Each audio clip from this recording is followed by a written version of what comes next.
Irmãos, graça e paz. Sou o pastor Anderson e nós estamos caminhando para o encerramento do nosso primeiro módulo, falando sobre discipulado, a temática companheiros de julgo. Eu já disse para vocês outras vezes, esse módulo visa lançarmos os fundamentos para nos tornarmos líderes melhores. E essa última aula nós vamos dividir em duas etapas. Vamos dividir em duas partes. O tema dessa última aula do primeiro módulo é princípios para um discipulado de alto nível, pelo menos o que eu julgo ser um discipulado de alto nível.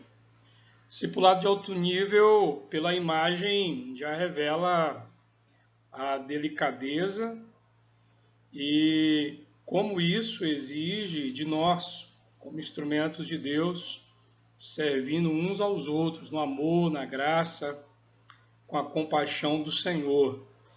Realmente é como andar sobre ovos. A vida do outro, assim como a nossa, é muito delicada, é muito sensível. E nós precisamos realmente tomar os devidos cuidados quando estivermos fazendo essa caminhada. Contudo, não devemos nos esquivar de fazer aquilo que devemos fazer, que é caminhar, que é andar.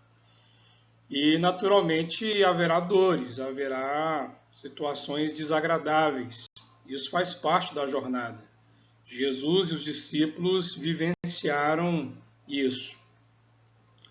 Quando eu falo que é delicado, é difícil, é porque nós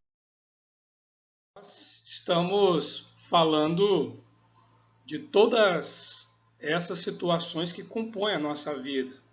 Primeiramente, a nossa vida de relacionamento com Deus, nossa vida de oração, de palavra e os outros aspectos que estão em volta dessa primeira relação que é a mais importante, que é com Deus. Temos a família, temos a nossa vida pessoal, trabalho, profissão, igreja, finanças, ministério, enfim, são muitas coisas. Então é muito importante que nós aprendamos mesmo devagar e possamos estar cada dia concorrendo para estarmos amadurecidos, chegarmos realmente à estatura do Filho de Deus, à estatura de Cristo, tanto em palavras como em obras. Lembre-se que o objetivo do discipulado é que todos se tornem imagem e semelhança de Jesus.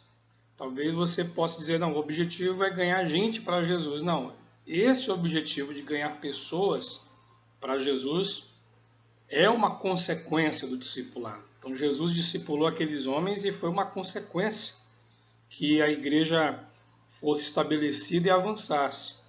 Nós estamos aqui reunidos para estabelecer pequenos grupos multiplicadores, pequenos grupos caseiros, como você queira chamar. E isso começa no discipulado. E no discipulado o objetivo primário é realmente trabalhar para que o objetivo de Jesus seja consumado em nós. Porque quando Jesus veio para restaurar o homem, veio para restaurar a imagem e semelhança perdida, veio para restaurar a comunhão entre Deus e os homens. E isso começa primeiro nas nossas vidas como discipuladores e como líderes, sendo discipulados primeiro pelo próprio Senhor Jesus e permitir que o Senhor use homens e mulheres de Deus para nos ajudar nessa edificação. Então, o grande objetivo é esse, como está em Lucas 6,40. O discípulo sonha ser igual ao mestre, ao seu mestre. O discípulo não está acima do seu mestre, nem para aquilo que é conveniente, nem para aquilo que é inconveniente. Mas todo aquele que for bem preparado será como o seu mestre, como está em Lucas 6,40. Então, O discípulo ele vai sofrer assim também como vai ter as benesses, né? Então o discípulo ele tem como objetivo ser igual ao seu mestre. E se nós tivermos mais irmãos, como você e eu, para que possamos ser referência da imagem e semelhança de Cristo, melhor ainda, não nos esquecendo que quando nós estamos discipulando, não estamos discipulando para que a pessoa seja parecida conosco, mas para que ela seja parecida com os aspectos de Jesus que há em nós como discipuladores. Um dos pontos centrais, ou talvez o ponto central que vai gerar a comunhão, a cura, a liga necessária para a caminhada 2 é essa, que está em Tiago 5,16. Confessem vossos erros, confessem vossos pecados para o propósito de cura. Quem cura é Cristo, quem cura é o Senhor, quem cura é o Espírito Santo, mas nós somos os instrumentos, as ferramentas que o Senhor usa. Portanto, confessai os vossos pecados uns aos outros e orai uns pelos outros para seres curados. A súplica de um justo, ela é muito eficaz. É isso que está escrito aí em Tiago 5,16. Quando eu devo fazer isso? Qual é o momento em que há esse despertamento ou essa inclinação para confessar erros, para confessar pecados? É importante que o discipulador possa transmitir a imagem para o discípulo não só daquilo que é bom, daquilo que é perfeito, daquilo que está em Cristo, mas também possa dizer que não é perfeito em muitas coisas e que ainda está melhorando. Então, quando nós dizemos que estamos fazendo discípulos e fazendo para o Senhor, nós devemos deixar bem claro que aquilo que de bom o discípulo está vendo é porque foi colocado, trazido por Cristo. E houve a instrumentalidade de irmãos, de pastores, de irmãs. Mas também há ainda os aspectos negativos, porque a santificação é um processo que vai até o último dia em que nós andarmos aqui na terra. Então, quando é que eu devo fazer isso como discípulo? Confessar o meu pecado, confessar os meus erros. Quando o seu companheiro de julgo ou o seu discipulador tem testemunhos de cura, que é algo que residia na pessoa de Jesus e dos apóstolos. Jesus leu Isaías 61. Podemos dizer que foi a primeira pregação no prédio que Jesus fez, lá no templo. E lá diz que o Senhor o chamou para ser um evangelizador, para pregar as boas novas, para ser um instrumento de cura, para restaurar os contritos, os que estão realmente adoecidos, quebrados emocionalmente e até fisicamente. E ser um libertador de vidas, libertar pessoas do cativeiro do inimigo, do cativeiro que o próprio pecado também proporciona, o pecado que reside nessa pessoa. Então, quando eu confesso, quando eu tenho segurança para confessar erros e pedir ajuda ao meu discipulador, é quando eu vejo nele testemunhos. Quando eu vejo que comprovadamente ele é um evangelizador, ele é um anunciador das boas novas. Quando de fato ele é um instrumento de cura na vida já de muitas pessoas, ou ainda que seja de poucas. Ele é um restaurador, ou ele sendo um libertador de vidas, uma pessoa que já foi usada por Deus para libertar, porque de fato são características de alguém que realmente quer ajudar você, que realmente visualiza a vitória de Deus na sua vida. Outro aspecto importante nessa relação, para que haja um discipulado de alto nível, é o sigilo. Provérbios 11:13 diz que quem muito fala trai a confidência, mas quem merece confiança costuma guardar segredo. Então esse é um aspecto muito importante que nós, como discípulos e discipuladores, devemos observar o sigilo. Em Provérbios 25, 9 e 10 ainda diz: não revele o segredo de outra pessoa. Caso contrário, todos ficaram sabendo que você não consegue guardar segredos. É fundamental que haja o segredo de confissão, o sigilo. E isso não é importante apenas para preservar o outro ou para preservar você, mas é importantíssimo para que você amadureça junto com o teu discípulo, com o teu companheiro de jugo, e juntos vocês se tornem cada vez mais maduros e bons líderes, bons aios, bons guias para outros. Outro aspecto é saber ouvir. Saber ouvir também é uma arte, como está aí, como está sendo apresentado aqui nesse slide. O discípulo está aqui, está falando, e o discipulador está tentando aqui arrumar esse novelo, né? Arrumar no carretel da esperança, no carretel da sabedoria de Deus. Tiago diz: sejam todos prontos para ouvir. Então, a prontidão tem que estar para ouvir, não no falar. Tá? E tardio também para deixar qualquer sentimento vazar, porque de repente o discípulo pode falar algo que agride muito os princípios do Evangelho, aquilo que você considera por moral. É importante estar pronto para ouvir. Não interrompa, então, tentando adivinhar o final da história. Não se deixe levar pelas emoções. Não se deixe levar pelo sentimento. Não se deixe levar por aquilo que a carne provoca em nós. O pensamento de que, eu já sei o que é que ela está querendo dizer. Deixe a pessoa dizer o que ela tem a dizer. E acredite no que ela está falando. Não se deixe levar simplesmente pela força da carne ou por aquilo que você julga como já experiência na sua vida. Muito cuidado com isso. Olha o que diz em Jeremias 17:9. Ora, não há nada mais enganoso e irremediável do que o coração humano. A sua doença é incurável. Então, muito cuidado com o que você sente. Eu sinto isso. Eu sinto, eu consigo sentir isso. Muito cuidado com essa questão do sentir. Você pode estar realmente sentindo algo de forma sincera, mas pode estar sinceramente enganado. Demonstrar que está ouvindo por meio de expressões faciais. É importante isso.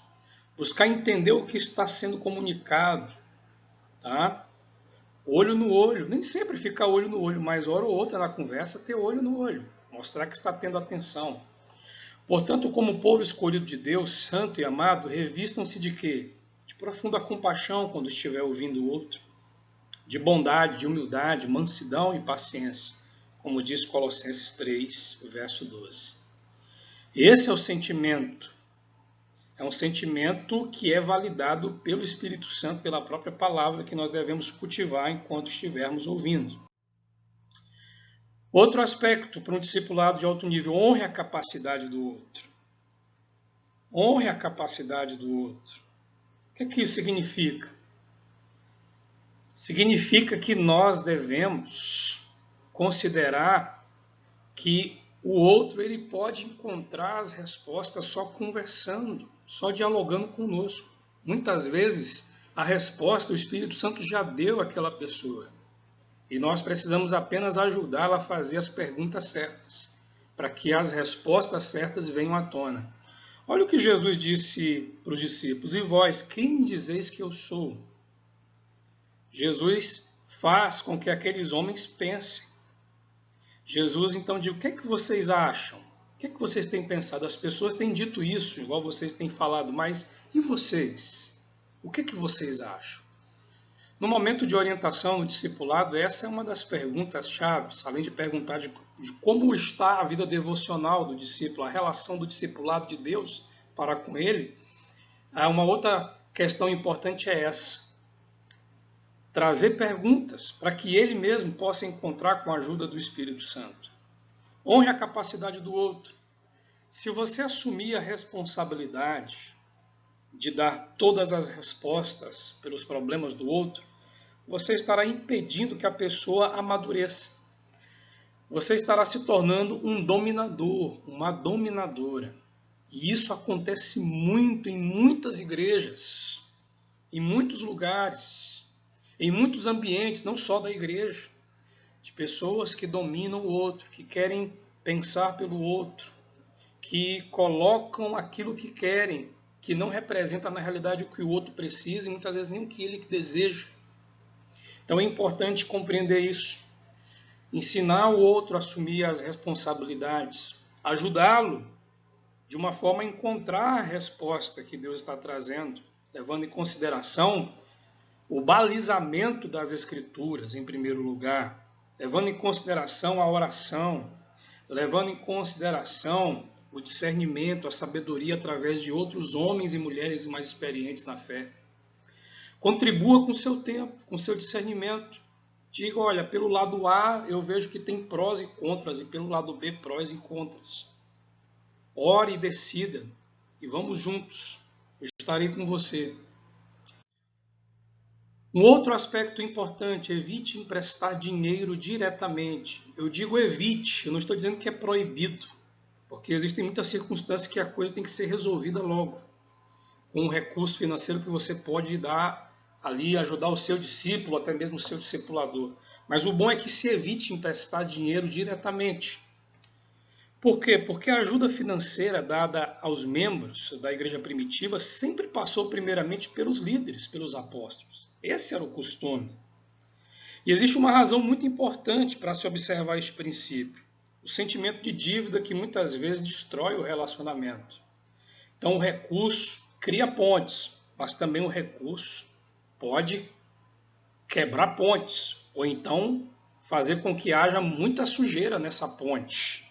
As pessoas, às vezes, vão desistir de dar uma opinião porque você ajudou ela e não querem lhe contrariar. Você ajudou aquela pessoa e ela, muitas vezes, vai se submeter àquilo que você acha que é certo e muitas vezes você pode estar equivocado. E nós devemos sempre entender que aquilo que é certo é aquilo que Jesus falou, aquilo que a palavra diz. Então é muito importante nós termos cuidado nessa parte. Fazer indiretamente, através de outra pessoa, ajudar de forma que aquilo que uma mão faz, a outra não saiba. Então, essa é a via de regra. Evidentemente, existem exceções. Olha o que está lá em Atos. Não havia entre eles necessitado. O que eles faziam? Traziam dinheiro aos pés dos apóstolos e depois os diáconos. Eles faziam ali a distribuição conforme a necessidade. Era assim que irmãos ajudavam uns aos outros. E agora a gente chega aqui nesse princípio dessa primeira metade muito importante. Não caia no hábito de ficar criticando o seu discípulo. Muito cuidado com isso. Tá? Julgar não contribui, só produz defesas. Censurar e pegar no pé nunca mudam as pessoas. Tá? Jesus disse, atire a primeira pedra quem estiver sem pecado. Então, muito cuidado com a questão do julgamento. Julgar segundo os padrões do Senhor, segundo os padrões da compaixão, da misericórdia. Quando a gente fala não cair no hábito de ficar julgando, criticando, é não se deixar valer pela própria opinião, pelo próprio coração, como a gente já leu lá em Jeremias capítulo 17, falando que o coração ele é terrivelmente irremediável, incurável. Tá? Então, muito cuidado com isso. Não cair no hábito, não cair no hábito. Julgamento virá, a gente julga sim, tá? Mas primeiro julgar com as balizas do Evangelho e segundo, não cair neste hábito, não ficar constantemente julgando. E a gente vai encerrar aqui, tá bom? E depois a gente volta para falar aqui desse ponto, corrija os comportamentos pecaminosos do discípulo. Como fazer isso? Eu vou trazer 7 chaves para você. Então, até a segunda parte da nossa 7ª aula. Deus abençoe você.